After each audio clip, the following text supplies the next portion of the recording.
So, the Riftbound card frames have finally been revealed. I know I've been critical in the past, but now it's time for some glaze. First off, these look so much better. Like, so much better. Very good. Very good job. Lots of good things to talk about. Not a lot of negatives.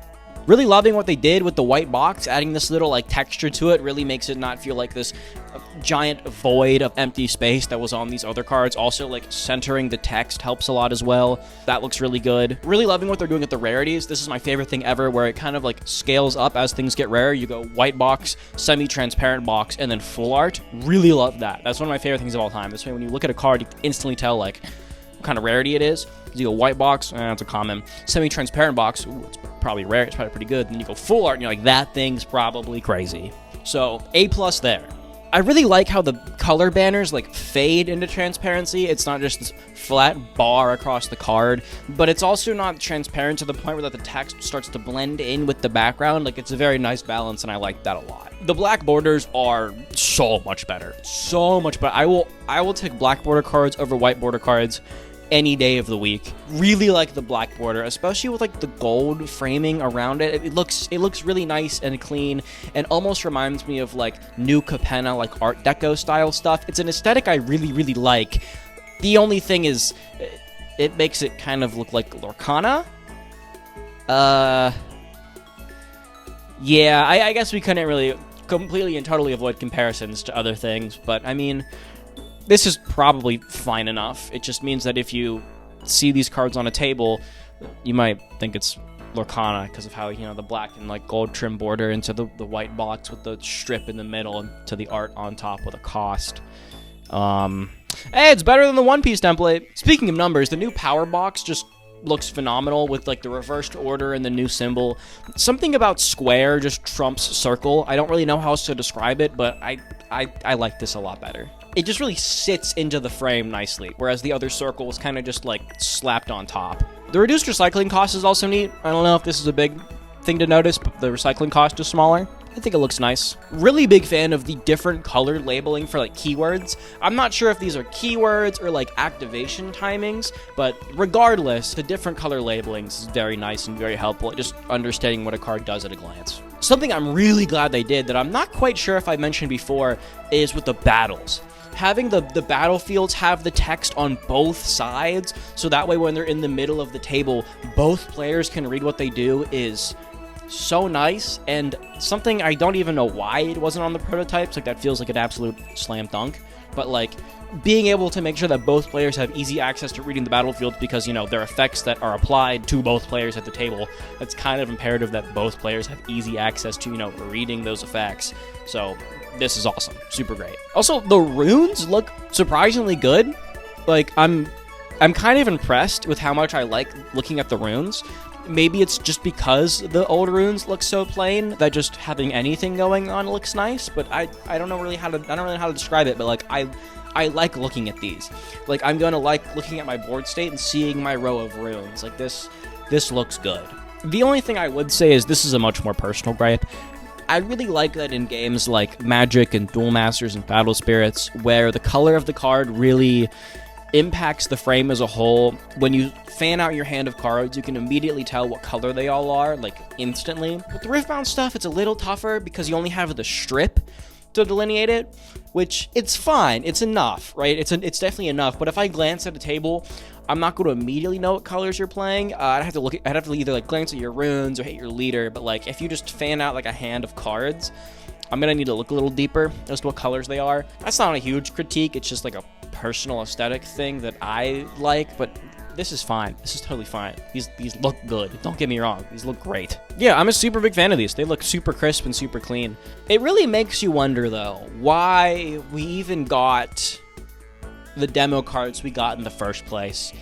And there is a part of me, a conspiratorial part of me, that kind of wonders, was this all planned from the start? Was this the intention? Give us poopy looking demo cards, so that way when they revealed the actual cards, we would think, oh my goodness, what an upgrade. Instead of if they just showed us to these in the first place and we said, Oh yeah, those are League of Legends cards. I mean, they look like Lorcana cards, but you know, those are League of Legends cards, right? I don't know. Something about it doesn't quite pass the smell test. It does make me think that like this was actually completely intentional, and we were absolutely meant to hate it, and then give them feedback, which they would then take to then make this, which obviously looks way better, and hopefully we ignore any comparisons to it looking like this. But call me crazy. Call me crazy. I might be insane. I might just be crazy. Who knows? It's possible. It's totally possible. I guess the part that really got me questioning it is the power symbol. Like, were people really complaining that it was the Riot logo? Like, I get it, the Riot logo, a little lame, but I do like the fist, because it's might, and, you know, it's punching power, and it's how much the creature punches for. Like, it made sense. It worked.